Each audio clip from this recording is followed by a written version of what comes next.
দুপুর 12:30টার সময় আমরা সিইওর দফতরে একটি বিজেপির প্রতিনিধি দল যাই। এখানে উপস্থিত ছিলেন নন্দীগ্রাম এবং ভবানীপুরের বিজেপি প্রার্থী বিরোধী দল নেতা শ্রী শুভেন্দু অধিকারী, আমাদের শিশিরদা, শ্রীমতী শশী অগ্নিহোত্রী। আমাদের মূল বক্তব্য ছিল এটাই যে যেভাবে রাজ্যের মুখ্যমন্ত্রী প্রকাশ্যে কার্যত বিজেপি কর্মীদের, বিজেপি সমর্থকদের বিরুদ্ধে মানুষকে লেলিয়ে দেওয়ার চেষ্টা করছেন, মানে কিছু দুষ্কৃতী,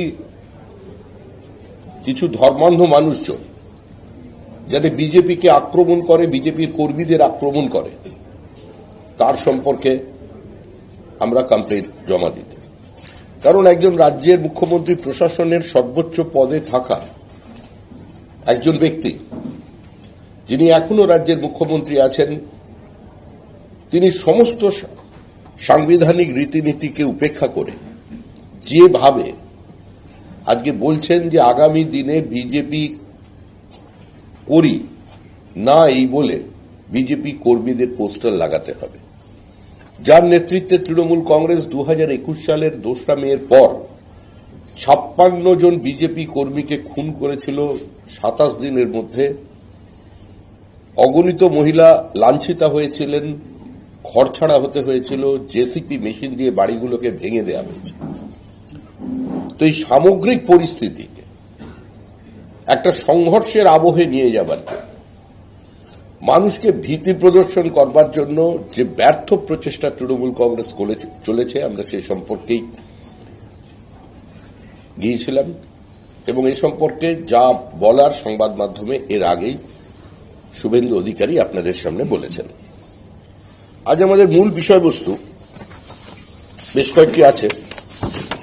যে পশ্চিমবঙ্গের মুখ্যমন্ত্রী ক্ষমতায় আসবার সময় যিনি বলেছিলেন শিক্ষাঙ্গনকে সম্পূর্ণ সংঘর্ষমুক্ত করে দেব, মধ্যমেধার চাষ বন্ধ করব, এবং পশ্চিমবঙ্গের যে ক্যাডার তোষণ এবং ক্যাডার পোষণ হয়েছে, শিক্ষার যে অনিলায়ন হয়ে গেছে, তার থেকে তিনি এই রাজ্যকে মুক্ত করে দেবেন।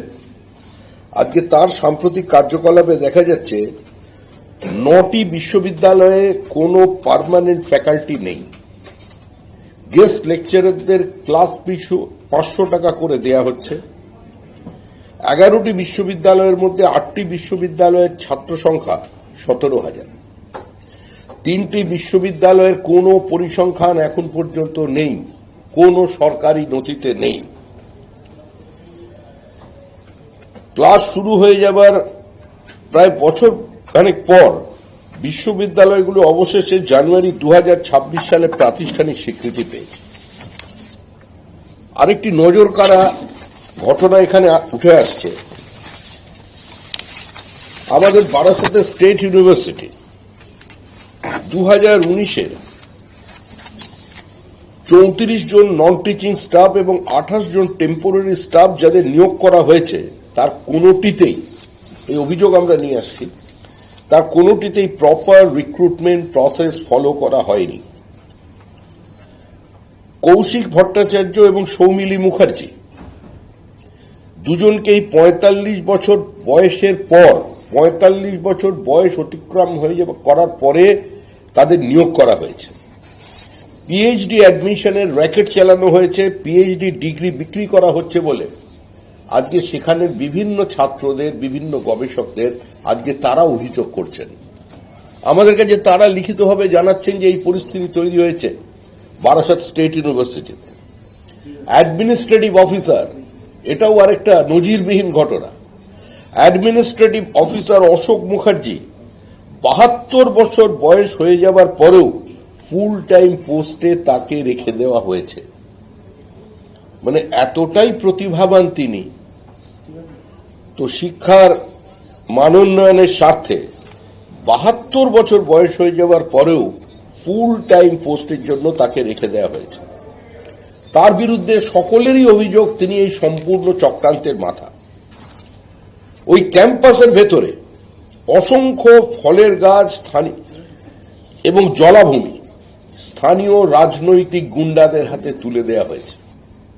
এখন তো আর গুন্ডা বলে কিছুই নেই।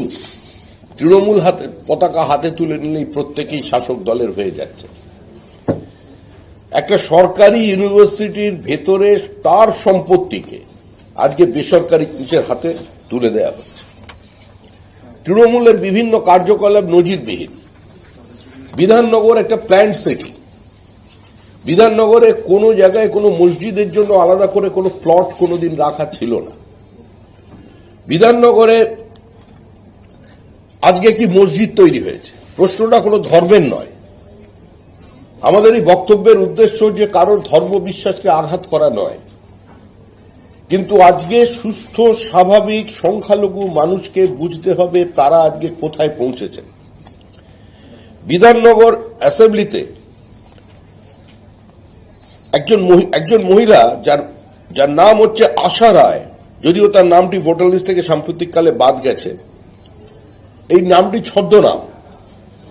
তিনি বিভিন্ন জায়গায় এই র্যাকেট চালিয়েছিলেন। এই যে পুরো তালিকা আপনাদের সামনে রাখছি, যেটার বাস্তবিক যার কোনো অস্তিত্ব নেই, যে মসজিদের কোনো অস্তিত্ব থাকতে পারে না বিধাননগরে, আজকে সেই হোল্ডিং নাম্বারে 251 নম্বর booth, excise and customs quarter and G plot number 7, সেখানে আজকে এতগুলো নাম। সেখানে এরা কারা? আনোয়ারা বিবি, ইসলাম মন্ডল, ইকবাল মন্ডল, মোহাম্মদ সাজিদ হোসেন, আব্দুল কাদের, মোহাম্মদ তালিব হোসেন, মোহাম্মদ রহমান। এরা কারা? কার নির্দেশের এরা ওখানে মসজিদ তৈরি করেছে? প্রতি শুক্রবারে 1000 লোক বাইরে থেকে ঢুকছে। তারা কারা? মসজিদে নামাজ আদা করবার জন্য।